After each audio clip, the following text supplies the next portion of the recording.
صلاۃ منشا۔ صلاۃ منشا کیا ہے اور یہ کون سی نماز ہے؟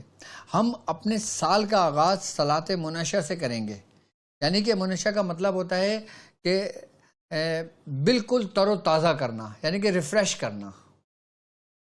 اب جس طریقے سے ہم نے پورے سال جو بھی اعمال کیے ہوں یا ہم نے پورے سال کچھ بھی نہ کیا ہو، ہمارے ساتھ مسائل جڑے ہوئے ہوں، ہم رجت کا شکار ہوں، ہم ستارے کی نحوست کا شکار ہو گئے ہوں، یا ہم جادو کا شکار ہو گئے ہوں، ہم آسیب کا شکار ہو گئے ہوں، ہم دوسرے معاملات کا شکار ہوں، ہم نظر بد کا شکار ہوں، ہمارے اندر بیماریاں آ گئی ہوں اس سال، اب ہم ان سے نجات کیسے پائیں گے؟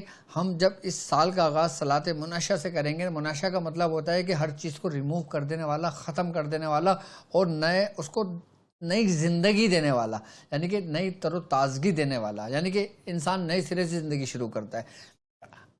کہتے ہیں بزرگان دین کہ جو شخص صلاۃ منشا سے اپنے سال کا آغاز کرتا ہے، اللہ تبارک و تعالیٰ اس نماز کی برکت سے اس کے پچھلے سال کے جو بھی معاملات ہوتے ہیں ان سب کے گناہوں کو مٹا دیتا ہے۔ یعنی کہ اگر اس کے اوپر کوئی جادو ہے، کوئی آسیب ہے، کوئی نظر میں مبتلا ہے، کوئی پریشانی میں مبتلا ہے، تو جو شخص صرف ایک ہی دن نماز پڑھی جائے گی، جس دن محرم کا چاند دکھے گا، جس دن محرم کا چاند دکھے گا، اس وقت سے لے کے آپ دوسرے دن عصر سے پہلے تک کبھی بھی یہ نماز پڑھ سکتے ہو۔ اس میں کوئی ضروری قید نہیں ہے کہ آپ نے چاند دیکھ کے فوراً پڑھنا ہے، نہیں۔ آپ نے خبر سنی کہ محرم کا چاند ہو گیا، آپ نے اسی وقت نماز کا اہتمام، 2 رکعت نماز آپ کو مشکل سے کچھ منٹ ہی لگیں گے۔ آپ نے نماز پڑھنا ہے اور اس کے ساتھ نعت علی پنجت نہیں پڑھنا ہے، ایک ترتیب کے ساتھ پڑھنا ہے۔ اس کے بعد آپ بالکل فارغ تحصیل ہو گئے کن چیز سے؟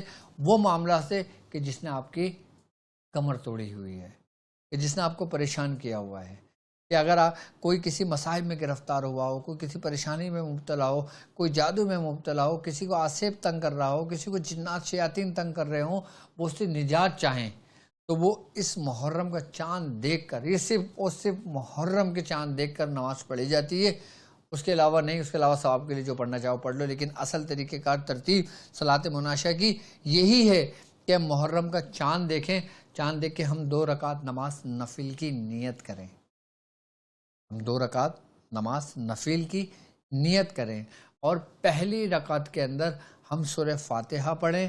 سورہ فاتحہ پڑھنے کے بعد 14 مرتبہ سورہ اخلاص پڑھیں گے۔ پہلی رکعت میں 14 مرتبہ سورہ اخلاص پڑھیں گے، اپنی 1 رکعت مکمل کر لیں گے۔ پھر جب دوسری رکعت میں آئیں گے تو ہم 1 مرتبہ سورہ فاتحہ پڑھیں گے اور 14 مرتبہ ہی سورہ اخلاص پڑھیں گے۔ اب 14 اور 14 سے مراد 28 ہو گئے جو حروف تہجی کی نسبت سے موجود ہیں۔ تو 14 مرتبہ ہم نے پہلی رکعت میں پڑھنا ہے، دوسری رکعت میں 14 مرتبہ پڑھنا ہے۔ جب دوسری رکعت ہم پوری پڑھ لیں گے، ہم سلام پھیر لیں گے۔ نیت ہم نے یہی کرنی ہے کہ ہم ہدیہ کر رہے ہیں سرکار دو عالم صلی اللہ علیہ وآلہ وسلم اور اہل بیت کو۔ نیت ہماری یہی ہونی چاہیے کہ ہم اس کو ہدیہ کر رہے ہیں، ہم یہ نماز پڑھ رہے ہیں کہ اس کا اصال ہم کر رہے ہیں، ہم اس کی وہ کر رہے ہیں اس لیے کہ اس کا ہدیہ سرکار دو عالم صلی اللہ علیہ وآلہ وسلم تک پہنچے اور آپ کے بعد بالخصوص اہل بیت کو پہنچے۔ اس کے بعد پھر ہم نے نماز پڑھنا ہے۔ جب نماز آپ کی مکمل ہو جائے گی، آپ نے کوئی بھی درود شریف آپ نے 40 مرتبہ پڑھ لینا ہے۔ جب آپ 40 مرتبہ درود شریف پڑھ لیں گے، اس کے بعد آپ نے 110 مرتبہ نعت علی پنجتنی پڑھنا ہے۔ بعض لوگ 300 دفعہ پڑھتے ہیں، بعض لوگ 360 دفعہ پڑھتے ہیں، لیکن اس کو 110 کی تعداد میں پڑھنی چاہیے جو علی کے عدد بنتے ہیں۔ تو جب ہم نماز سے فارغ ہو جائیں گے، ہم 40 مرتبہ درود شریف پڑھ لیں گے اور اس کے بعد ہم پھر نعت علی 110 مرتبہ پڑھیں گے۔ نعت علی کس طرح پڑھیں گے دیکھیں، آپ کی اسکرین پر موجود ہے، جسے نعت علی پنجتنی کہا جاتا ہے کہ نعت علی مظہر العجائب تجدو اون لگا فی النوائب کلو ہمیں ممن سنجل بے عظمتی کا یا اللہ یا اللہ یا اللہ بے نبوتی کا یا رسول اللہ صلی اللہ علیہ وآلہ وسلم بے ولایتی کا یا علی یا علی یا علی یا علی یا علی کے بعد جو نا آپ نے لگانا ہے یا بی بی فاطمہ زہرا نور من نور اللہ، یا حسن مجتبیٰ، یا حسین شہیدان کربلا ادرکنی فی سبیل اللہ۔ اس کو کہا جاتا ہے کہ یہ نعت علی پنجتنی ہے۔ یہ صرف ایک ہی دن، یعنی کہ جب چاند دکھے گا آپ نے اسی وقت پڑھنا ہے بس۔ 110 مرتبہ پڑھنا ہے. باقی اپنے وٹ میں آپ اس کو رکھنا چاہیں تو وٹ میں اس کو رکھ سکتے ہیں صرف 10 مرتبہ. یا اس کا جو چلہ کرنا چاہیں وہ ایک الگ ہوتا ہے. اس کا چلہ ناد علی پنجتنی کا چلہ الگ ہوتا ہے, ناد علی کا الگ ہوتا ہے, ناد علی کا صغیر کا الگ ہوتا ہے, ناد علی کبیر کا الگ ہوتا ہے, ناد علی اکبر کا الگ ہوتا ہے. ناد علی کے اعمال مختلف طریقوں سے مختلف ترتیب میں پڑھے جاتے ہیں اور مختلف اس کو ناموں سے پکارا جاتا ہے. تو ہم جو سال کا آغاز کر رہے ہیں ہم کر رہے ہیں ناد علی پنجتنی سے. یہ اپنے تحریر میں لکھ لیں, یہ صرف ایک دن کی نماز ہے آپ کی. جب آپ نے محرم کا چاند دیکھنا ہے آپ نے ہدیہ کرنا ہے اس 2 رکعت نماز نفل کو سرکار دو عالم صلی اللہ علیہ وآلہ وسلم کی بارگاہ میں اور اہل بیت کی بارگاہ میں. 2 رکعت نماز نفل پڑھنا ہے, سورہ فاتحہ اور 14 بار ہر رکعت کے اندر سورہ اخلاص پڑھیں گے. اس کے بعد جب نماز پوری ہو جائے گی آپ نے درود شریف پڑھنا ہے. درود شریف کوئی سے بھی پڑھ لیں لیکن سب سے افضل درود شریف درود ابراہیمی ہے, 40 مرتبہ پڑھ لیں. اس کے بعد 110 مرتبہ ناد علی پنجتنی پڑھنا ہے آپ نے. ناد علی پنجتنی پڑھنے کے بعد سر سجدے میں رکھ کے اللہ صمد 110 مرتبہ پڑھ کے پھر دعا کیجیے گا جس مقصد کے لیے پڑھیں گے. اگر جیسے مثال کے طور پہ پچھلے سال کسی کو کوئی بیماری نہیں تھی, اس سال اس کو بیماری ڈائگنوز ہو گئی ہے. پچھلے سال کہ کوئی اتنا تنگ و پریشان نہیں تھا لیکن اس سال وہ پریشان رہا. پہلے سال کوئی اتنا تنگ دست محتاج نہیں تھا لیکن اس سال تھوڑا سا تنگ دست پریشان رہا. پچھلے سال کوئی بندہ قرض دار نہیں تھا لیکن اس سال قرض دار رہا. تو وہ قرضے کی نیت سے پڑھ لے, اس کی ادائیگی کے لیے پڑھ لے, جادو جنات کے شر سے محفوظ رہنے کے لیے پڑھ لے, اپنی بیماریوں کے لیے پڑھ لے, اپنی اولاد کی فرما برداری کے لیے پڑھ لے, اپنے رشتے کے لیے پڑھ لے, شادی کے لیے پڑھ لے, جس نیت سے کرنا چاہے کر لے. جو نیت ہے یعنی کہ جس سال جس پریشانی نے جس مصیبت نے اس کو پورے سال پریشان کر کے رکھا, آج وہ دن جو 1 محرم ہوگا اس پریشانی سے نجات کا دن ہے. وہ بڑی بڑی مصائب, بڑے بڑے پریشانیاں, بڑے بڑے بلاؤں کو ہم نے ٹلتے ہوئے دیکھا ہے. کیونکہ ناد علی جو ہے نا, ناد علی میں اگر دیکھا جائے نا کہ اللہ تبارک و تعالیٰ کا ایک وہ راز اس میں موجود ہے جو مظہر العجائب ہے.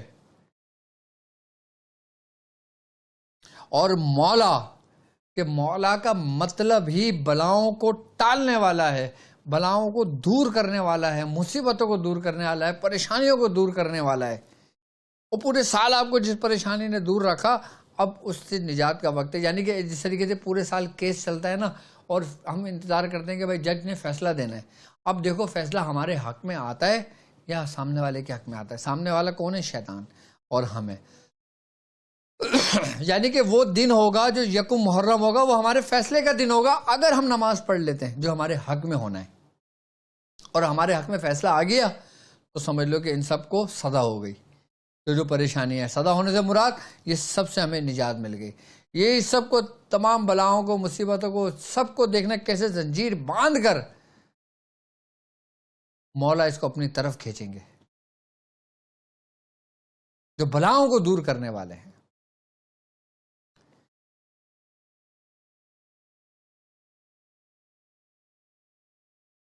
تو وہ جو دن ہوگا جب چاند دکھے گا محرم کا, اس محرم میں اگر ہم نماز سے من آشا پڑھ لیتے ہیں تو ہم یہ سمجھ لو کہ ریفریش ہو جاتے ہیں. کہ جس طریقے سے آپ دیکھو نا کہ آپ کے کمپیوٹر کے اندر, آپ کے موبائل کے اندر کوئی وائرس آ جاتا ہے, آپ کیا کرتے ہو؟ موبائل کو پورا ریفریش کرتے ہو, موبائل پورا 0 میٹر ہو جاتا ہے, جو کچھ ہوتا ہے سب کچھ اڑ جاتا ہے, یہاں تک کہ آپ کے کانٹیکٹس, میسیج, واٹس ایپ کے ہر چیز ختم ہو جاتی ہے, بالکل 0 میٹر موبائل ہو جاتا ہے. اب آپ نئے سرے سے شروع کرو گے. بالکل اس کا مطلب ہماری دنیاوی زندگی میں اسی کے مانند ہے.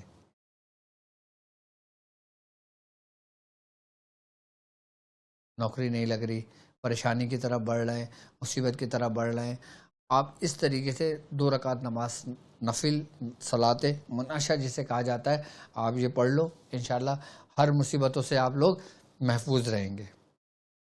اور جس مقصد کے لیے پڑھو گے ترتیب یہی ہے, طریقہ کار یہی ہے. بزرگوں نے اسی طریقے سے پڑھنے کو تعلیمات دی ہیں.